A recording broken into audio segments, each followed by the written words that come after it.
she is Susie Salmon. Susie Salmon is a teenage girl who lives a happy life with her parents and her 2 younger siblings. On her birthday, Susie receives a camera as a gift, which sparks in her the desire to become a wildlife photographer. One day, she and her dad Jack go to the Connors Sinkhole, a local place used for dumping old things. There, Susie sees her classmate Ruth, who, according to school rumors, had mysterious abilities to perceive things that no one else could. And here, Susie remembers the worst incident her family ever faced. Her brother Buckley swallowed a branch and couldn't breathe. Even though she didn't know how to drive, Susie rushed him to the hospital by car and saved his life. Susie believed they weren't like those people to whom bad things happen for no reason. Even her grandmother had predicted a long life for her because she had saved her brother. But she was deeply mistaken. Susie would be brutally taken at the age of 14.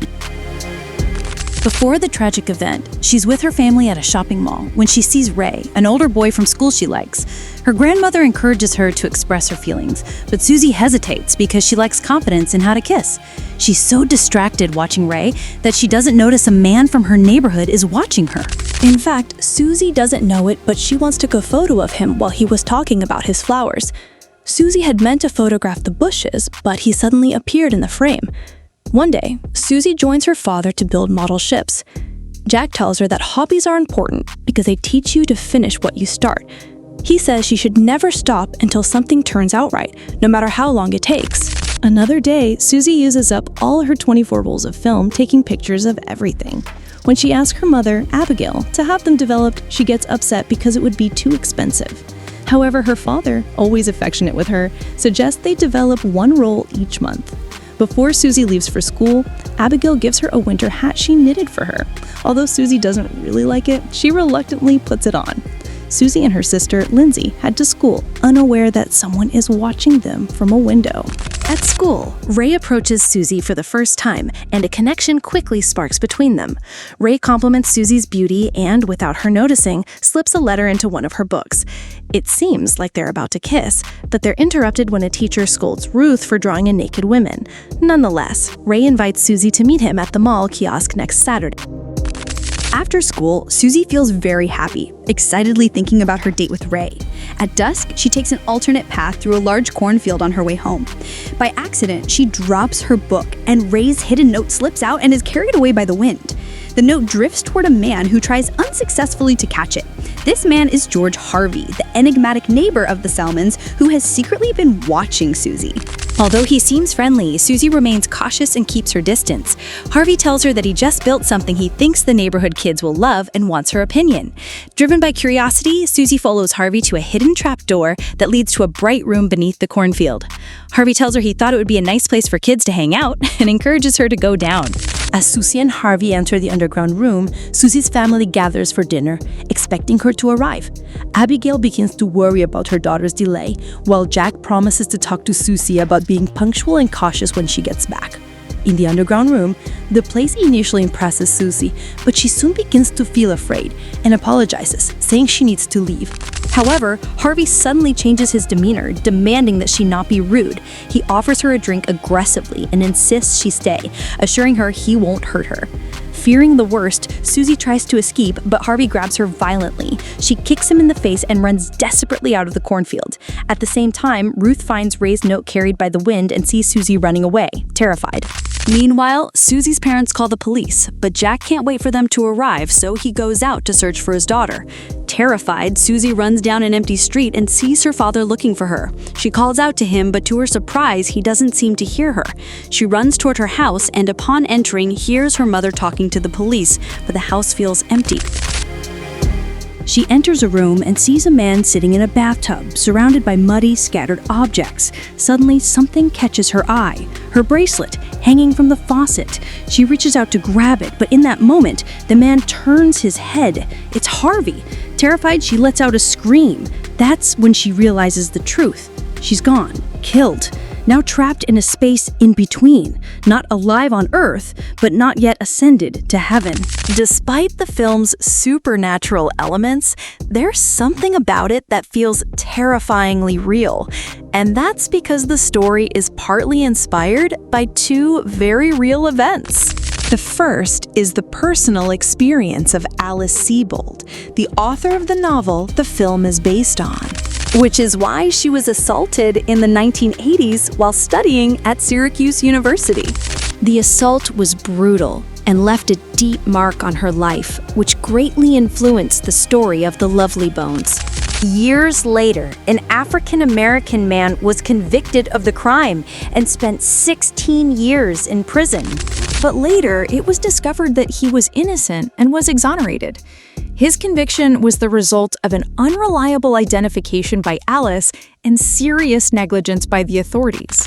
To this day, Alice's real attacker remains unidentified. The second event that inspired the story was a murder that took place in the 1970s in Norristown, Pennsylvania. A teenage girl, similar to Susie Salmon, was taken from her own home, assaulted, and killed. And even to this day, her attacker has not been caught. Alice didn't base the story on the details of the crime, but rather on the emotional impact of the tragedy. Reading about the case led her to imagine the perspective of a young murder victim watching from the beyond, the effect her death had on her family, the longing for justice, and the desire for her killer to be caught. That's how Susie Salmon was born, and how her unique way of narrating the story, watching from another realm the aftermath of her death on her loved ones, came to life. Later on, I'll talk about another way the story in the film reflects the real-life events that inspired it. The next day, the police search the cornfield and find Susie's hat buried along with traces of blood. Detective Fennerman informs Susie's parents of the discovery, causing Abigail to break down and fear the worst. Jack promises to bring his daughter back. Meanwhile, Harvey quickly erases all evidence linking him to Susie's death, burning her belongings and cleaning up any trace. Suddenly, Detective Fetterman arrives and questions him, but Harvey acts so naturally that he doesn't raise any suspicion. When the detective shows him photos of Susie, Harvey notices that her bracelet is hanging on a model dollhouse he built. Fetterman walks over to take a closer look at the houses Harvey has made, but Harvey manages to hide the bracelet just in time. Meanwhile, in her spectral form, Susie sees Ray waiting for her at the kiosk, just as they had agreed. She tries to run toward him, but instead she sinks into a deep abyss filled with water. At the same moment that in the physical world, Harvey throws Susie's bracelet into the water. Susie then appears at a kiosk in a forest, where she finds Ray's lost note and reads it. In the note, Ray expresses his feelings for her in a poetic way. At that moment, Susie sees Ruth, the strange girl, approaching Ray at the mall kiosk where he had planned to meet Susie, and she hands him the note. Ruth knows Ray misses Susie and suggests that maybe she isn't entirely gone, that perhaps she's still present. Susie's vision is interrupted when a young woman named Holly appears in the forest. Holly tells Susie that since Ruth touched her hand while running in the street and looked back, Ruth will carry her with her for the rest of her life. Holly explains to Susie that she keeps looking back instead of moving forward. She tells her that she's not yet in heaven and advises her to let go of her attachment to the mortal world.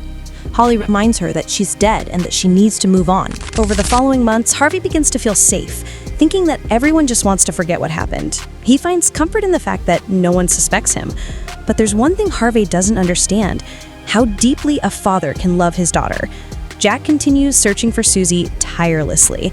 He's convinced she wouldn't have gone off with a stranger, so the killer must be someone local, someone familiar.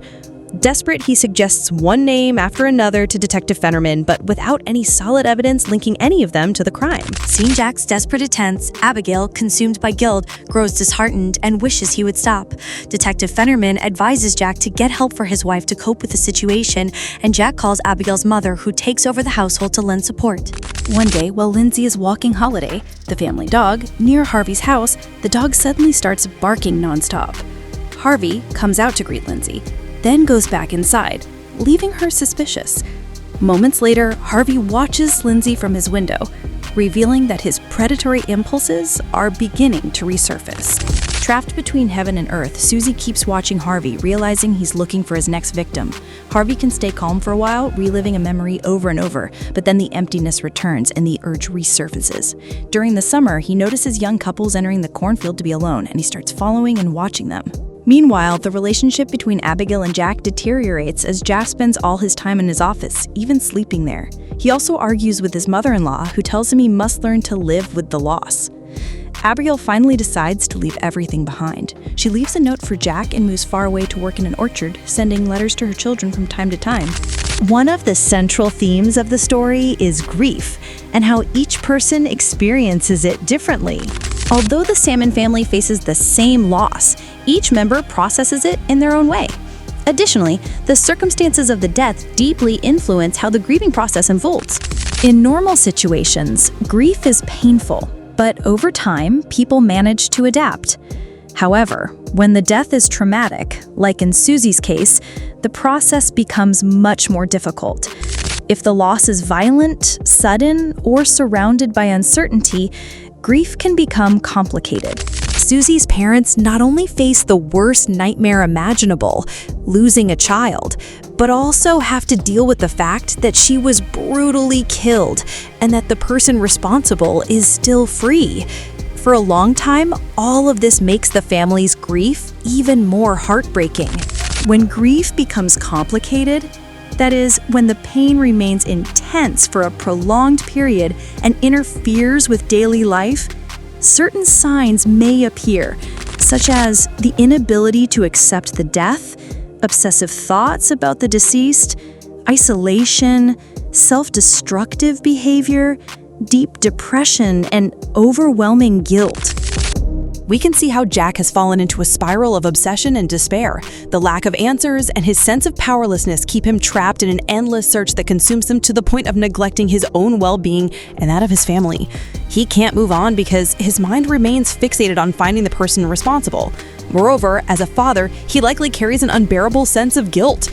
The death of a child often brings a powerful feeling of responsibility, even when there was nothing that could have been done to prevent it. Jack carries the belief that he failed to protect Susie, which might drive him to try to make up for it through his pursuit of justice. Even considering taking matters into his own hands.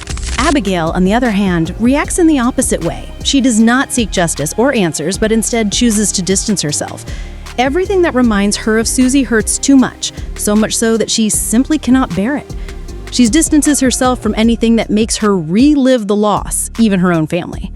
For her, being at home surrounded by memories of her daughter is unbearable, and her way of coping with the pain is to escape both emotionally and physically.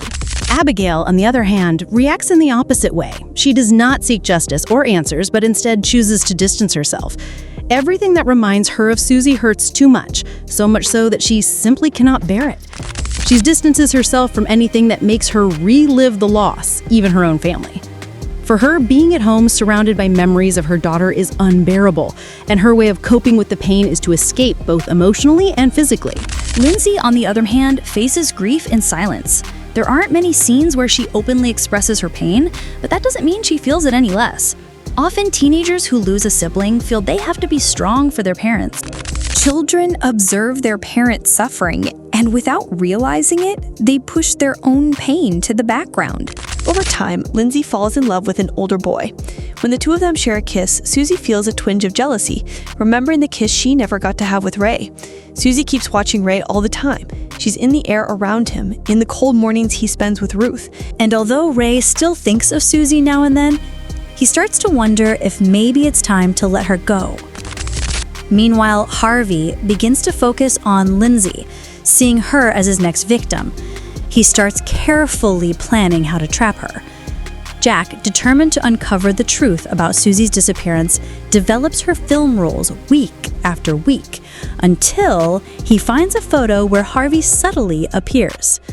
Jack goes to Harvey's garden, and when he touches one of the dried flowers Susie had photographed, it suddenly glows red.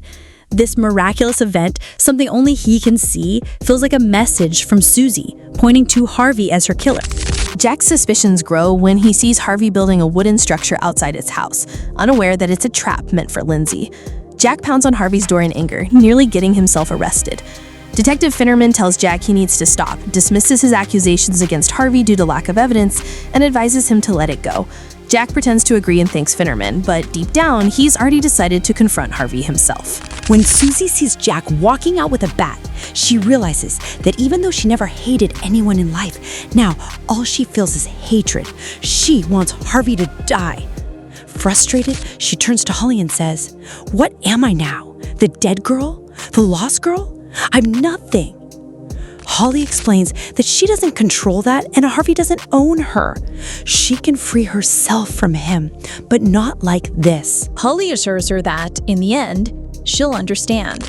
It's impossible to see Susie's story and not think of the thousands of people, especially in our country, so deeply affected by violence, particularly in Latin America, whose lives ended far too soon due to random acts of violence. People whose stories were reduced to being someone else's victim, the missing person, just a name on a list.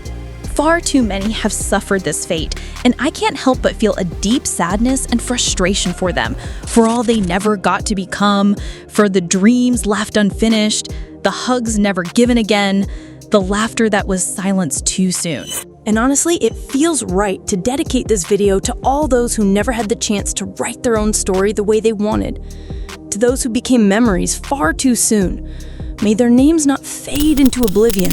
May their absence make us reflect, but above all, may it push us to keep demanding a world where no story ends like this. Evil is as common as flowers. It's everywhere. Sometimes we like to believe that terrible things only happen to other people. or that somehow those who suffer them somehow deserved it. But that's just an illusion. As Susie's story and so many others in real life show us, evil can touch anyone at any time. And maybe the best way to protect ourselves isn't by ignoring that fact, but by recognizing it and choosing to fight against it. Every day, everywhere. Jack follows Harvey into the cornfield, but a misunderstanding leads to an encounter with a young couple, and the boy violently beats Jack. He ends up hospitalized while Susie watches helplessly, mourning her father's condition. Determined, Susie enters Harvey's house and uncovers a harrowing truth. She wasn't his only victim. There were 6 others, young, innocent lives taken too soon, including Holly. She also discovers that her own remains are hidden inside a safe in Harvey's basement. Later, acting on her father's suspicions, Lindsey sneaks into Harvey's house to search for any evidence that might connect him to Susie's murder. Inside, she finds Harvey's diary, where he has written about his crimes and his victims. Among the pages, Lindsey discovers a lock of Susie's hair and a photograph directly linking Harvey to the murder. Just then, Harvey returns home, notices the intrusion, and chases after Lindsey. She manages to escape, running back to her house with the incriminating diary in hand. When Lindsey arrives home, she finds Abigail, who was returned after quitting her job. Abigail and Jack share a kiss of reconciliation, and Lindsey tells them about the evidence against Harvey. Jack finally realizes that his search was never going to bring Susie back. But it was also costing him his family's well-being even more. His obsession had led him to neglect his children and lose his wife. He realized that, in a way, he was allowing Susie's killer to keep taking more from him than he already had.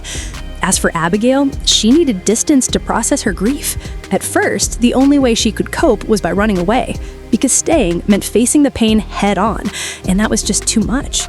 But time away allowed her to slowly come to terms with the loss, until she finally felt ready to face it, not just for herself, but for her family. Jack and Abigail come to understand that Susie is gone, but their family is still here.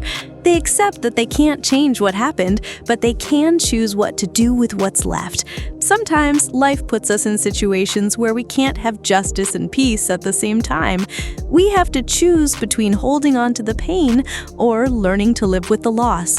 And even though we wish it weren't, it shouldn't be this way. Unfortunately, there are times when life puts us in situations where we can't have justice and peace at the same time, and we're left with a choice: hold on to the pain or learn to live with the loss. And even though letting go of anger or the desire for revenge can be incredibly hard, I believe healing is the only way forward.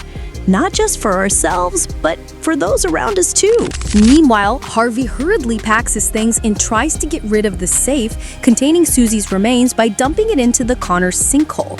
In the spectral realm, Susie joins the other victims and prepares to ascend to heaven. But before leaving, she possesses Ruth's body at the sinkhole. not to go after Harvey, but to see Ray one last time and reclaim a small piece of the life she never got to live. Ray recognizes Susie and Ruth and grants her wish by sharing a kiss with her.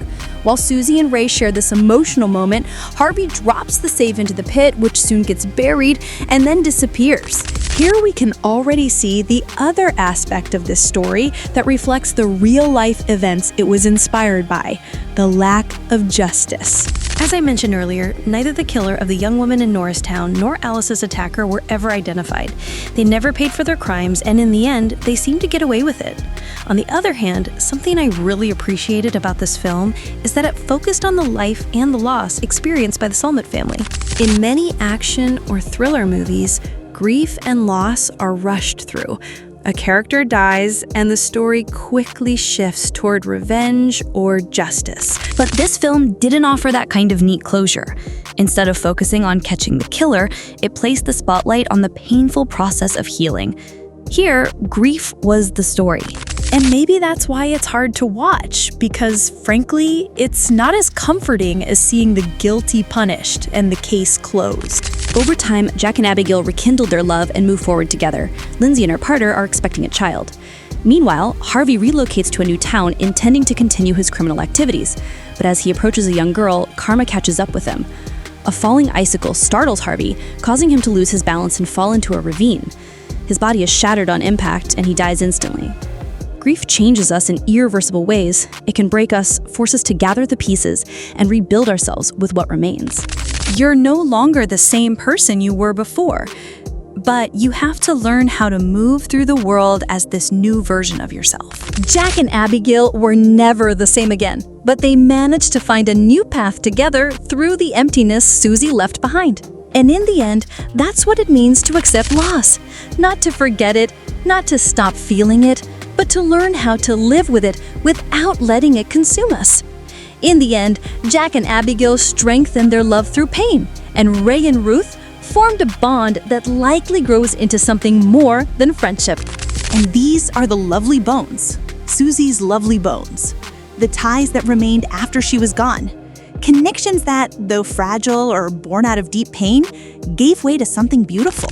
No one knows for sure what happens after death, or where those who leave before us go. But here on Earth, where the living must keep going, we become the keepers of their memory. It's an enormous responsibility, but also a simple one, not to forget them. Loss leaves scars, but it also leaves traces. And sometimes, in the emptiness left behind by absence, new connections begin to grow. New meanings, new ways of loving. Maybe that's what truly remains. For everyone who made it to the very end, thank you so much for watching the whole video.